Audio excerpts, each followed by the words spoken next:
কলকাতার নেতাজি ইন্ডোর স্টেডিয়ামে এক সঙ্গীত সন্ধ্যায় প্রেক্ষাগৃহ কানায় কানায় পূর্ণ। মঞ্চে উঠে কিশোর কুমার একটি গান শেষ করেছেন সবে। হাততালির রেস তখনও থামেনি। তারই মধ্যে দর্শক আসন থেকে অনুরোধ টপাটপ এসে পড়ছিল কিশোর কুমারের সামনে। কেউ বললেন ঝুমরু, কেউ অমানুষ, কেউ বা লুকোচুরি। সিং নেই, তবু নাম তার সিংহ।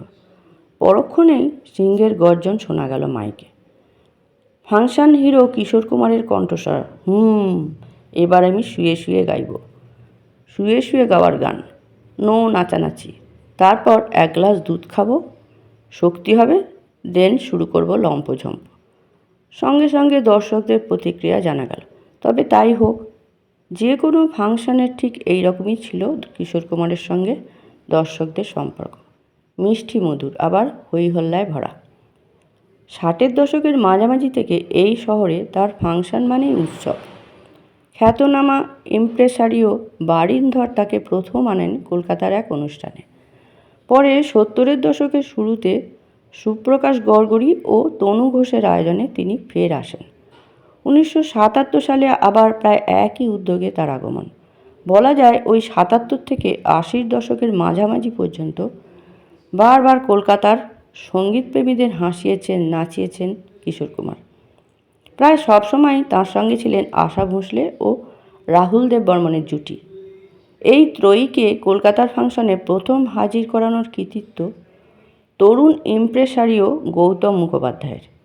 1977 সালে 28 ও 29 মে নেতাজি ইন্ডোর স্টেডিয়ামে অনুষ্ঠান সম্পন্ন হয়। পরে সুপ্রকাশ গড়গড়ি ও রনু ঘোষের ব্যবস্থাপনাতেও কলকাতা ও তার আশপাশের একাধিক অনুষ্ঠান করেন তারা। অজয় বিশ্বাসও তাকে নিয়ে বেশ কয়েকটি সফল আয়োজন করেছিলেন।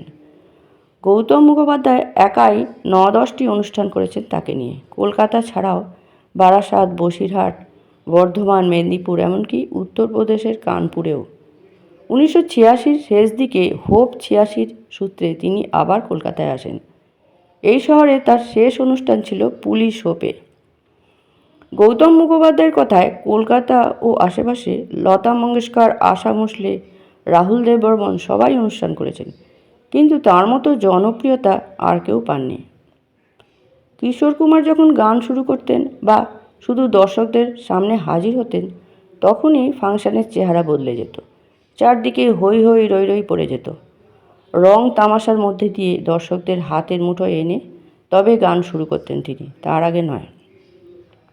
মঞ্চে ওঠার আগেই দর্শকদের কীভাবে বসে আনা যায় সেই ফন্দি ফিকির মাথায় ঘুরত তার। ফলে টিকিট কাটা দর্শক জানতেন শুধু গান নয়, উপরি পাওনা হিসেবে মিলবে ক্যারিকেচার, অদ্ভুত সব চমক। গান নির্বাচনও করতেন সেই মেজাজ মিলিয়ে। 1977 সালের প্রথম অভিজ্ঞতার কথাই ধরা যাক। 27 মে রাত, ফাংশনের আগের দিন। স্থান গ্র্যান্ড হোটেল, কলকাতার একটি ঘর। রাত প্রায় 11টা, খাওয়া দাওয়া চলছে। হঠাৎ কিশোর কুমার বললেন, মাছ খাবো। গৌতমবাবুর দিকে তাকিয়ে বললেন, হোটেলের রান্না নয় বাবা, ঘরের রান্না।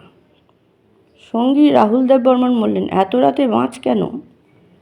কিশোর বললেন, মাছ না খেলে বুদ্ধি খুলছে না, দর্শকদের চমক দিতে হবে, তারপর ফাংশন। বাড়তি চমক না দিলে লোকে টিকিট কাটবে কেন? তখন তো আমাকেই টিকিট কাটতে হবে। গৌতম ছুটলেন হাজরা রোডের এক হিন্দু হোটেলে। ঘণ্টাখানেকের মধ্যেই মাছ এলো। কিশোর কুমার মাছ খেতে খেতে বললেন, এসে গেছে আইডিয়া, পালকি চাই। গৌতম তো হাঁ, এত রাত্রে পালকি? পালকি দিয়ে কি করবেন? রাত্রিরে কলকাতায় ঘুরে বেড়াবেন? কিশোর বললেন, বুদ্ধি নেই ঘটে? আরে বাবা, আমি কালকের কথা বলছি। স্টেজে আমার প্রবেশ পায়ে হেঁটে নয়, দৌড়ে নয়, ভেসে ভেসে পালকি চেপে। রাহুলের উচ্ছ্বাস, গ্র্যান্ড আইডিয়া, কিন্তু হাতে সময় মাত্র 18 ঘন্টা। আধুনিক কলকাতায় পালকি মিলবে কোথায়? পরদিন দুপুরে গৌতম টালিগঞ্জের স্টুডিও পাড়া চষে শেষে এক আর্ট ডিরেক্টরের কাছ থেকে পালকি জোগাড় করলেন। সাজানোর উদ্যোগও নিলেন। এদিকে সন্ধ্যা ঘনিয়ে এলো, কিন্তু পালকি আর এসে পৌঁছয় না। কিশোর কুমার চঞ্চল হয়ে পায়চারি করছেন আর বলছেন, না পালকি না এলে আমি স্টেজেই উঠব না। বাধ্য হয়ে হাতলওয়ালা একটি চেয়ারকে পালকির আদল দেওয়ার চেষ্টা শুরু হলো। এমন সময় এক স্বেচ্ছাসেবক খবর দিল, পালকি এসে গেছে, পুলিশ রাস্তায় আটকে রেখেছে। গৌতম ছুটলেন, দেখা গেল দুটি পালকি হাজির। শেষ পর্যন্ত কিশোর কুমার স্টুডিওর পালকিতেই উঠলেন। উঠেই বললেন, পালকির মাথাটা কাটতে হবে, না হলে দর্শক তাকে দেখবেন কীভাবে? অতএব মাথা কাটা হলো। সেখান দিয়ে মাথা বের করে দাঁড়িয়ে উঠেই কিশোর বললেন, কলকাতায় এসেছি, রসগোল্লা ছাড়া আমাকে ঠিক মানাচ্ছে না। আমি টপাটপ রসগোল্লা খেতে খেতে মঞ্চ পরিক্রমা করব। অতএব রসগোল্লা এলো। একটা রসগোল্লা টপ করে মুখে দিয়ে কিশোর বললেন, এত রসগোল্লা খাওয়া যাবে না, কাশি হবে, গান হবে না। পালকি করে আবার তিনি মঞ্চে এলেন। প্রথমে হাত জোর করে প্রণাম জানালেন, তারপর হাত নাড়তে নাড়তে শুরু করে দিলেন নাচ। দর্শক হৈ হৈ শুরু করে দিল। কিশোর কুমার মনের আনন্দে পালকিতে দাঁড়িয়ে নেচে যাচ্ছেন। এদিকে মহা বেকায়দায় পড়লেন পালকি বাহকেরা। তাদের তো টাল সামলানো দায় হয়ে উঠল।